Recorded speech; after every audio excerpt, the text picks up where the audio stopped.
Assalamualaikum warahmatullahi wabarakatuh.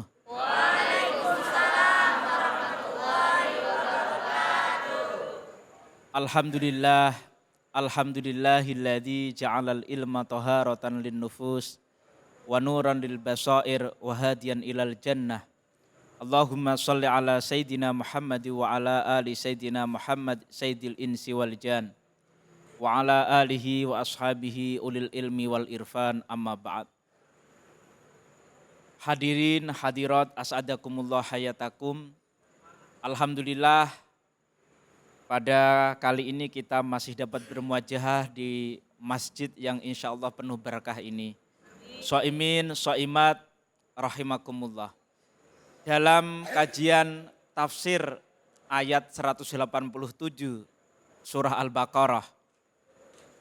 Sebenarnya ini adalah asbabun nuzulnya. Asbabun nuzul itu ada dua. Ada sababi yang itu riwayatan dan ada juga yang ijtihadi. Tapi ini yang riwayatan. Karena menurut mayoritas ulama ahli sunnah, tafsir yang diterima itu adalah tafsir birriwayah. Dalam ayat ini riwayatnya kenapa demikian? Ada turun ayat ukhillalakum lailatas syiyamir rafathu ila nisaikum sampai akhir.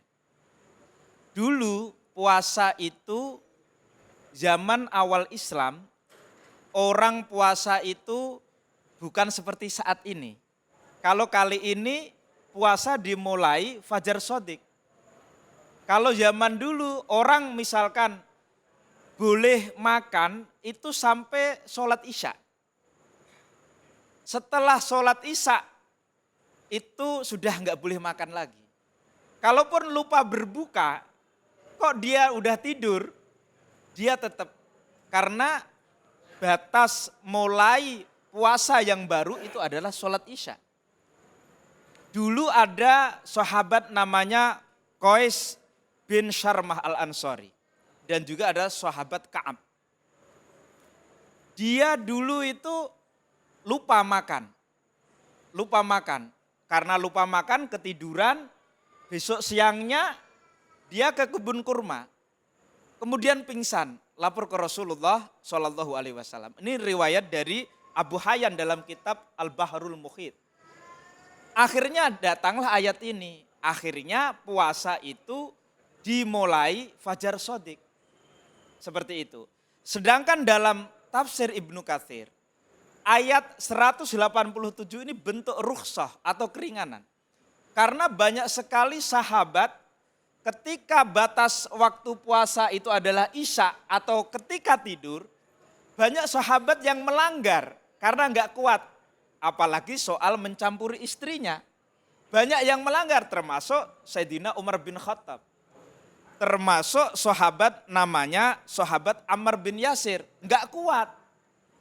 Jadi kalau makan minum mungkin kuat, tapi menggauli istri banyak yang gugur.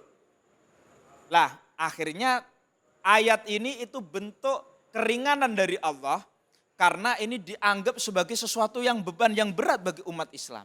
Sementara agama ini diturunkan untuk manusia. Seperti itu. Sedangkan dalam tafsir Marah Labid karya Syekh Nawawi Al-Bantani Al-Jawi. Ya, Al-Jawi ini sebenarnya Indonesia. Kalau orang Arab Saudi taunya Indonesia itu Al-Jawi zaman dulu.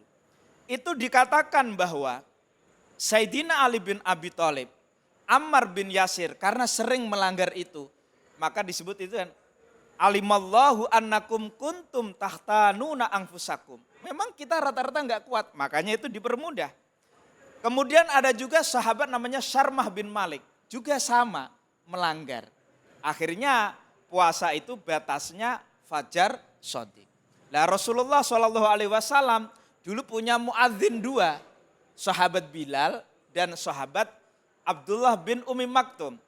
Sahabat Bilal ini kalau azan artinya kita boleh makan.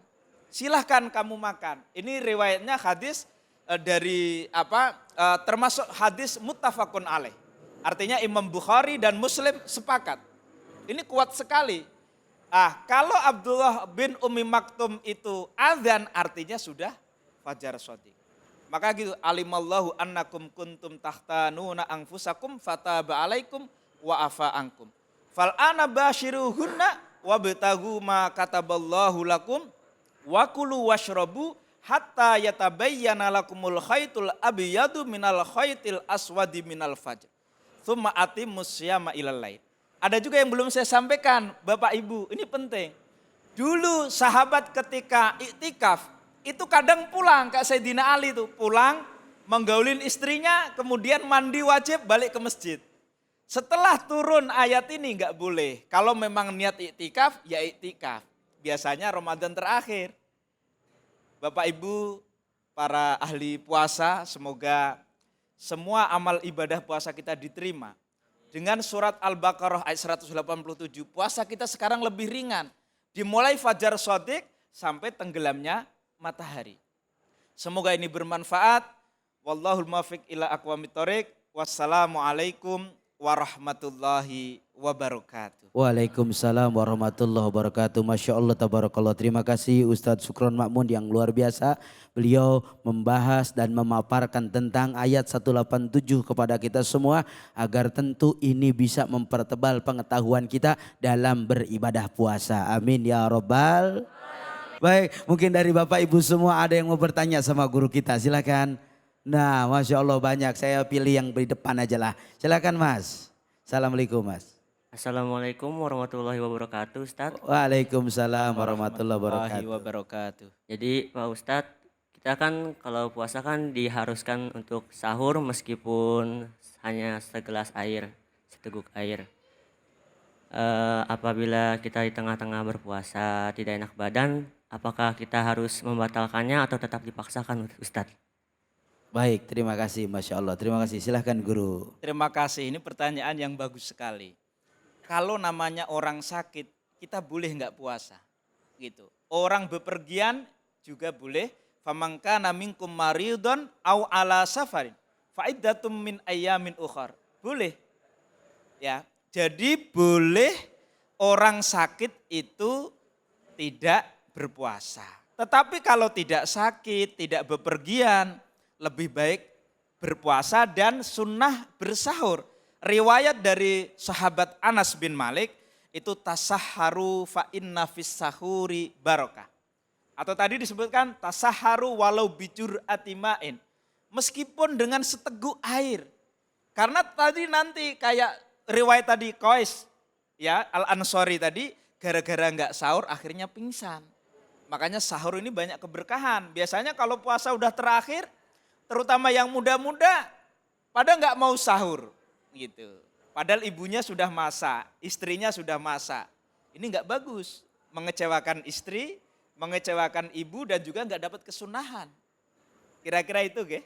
Masya Allah, tabarakallah. Mudah-mudahan apa yang beliau sampaikan, apa yang beliau utarakan dan beliau jelaskan tambah-tambah ilmu buat kita semua. Amin ya Rabbal.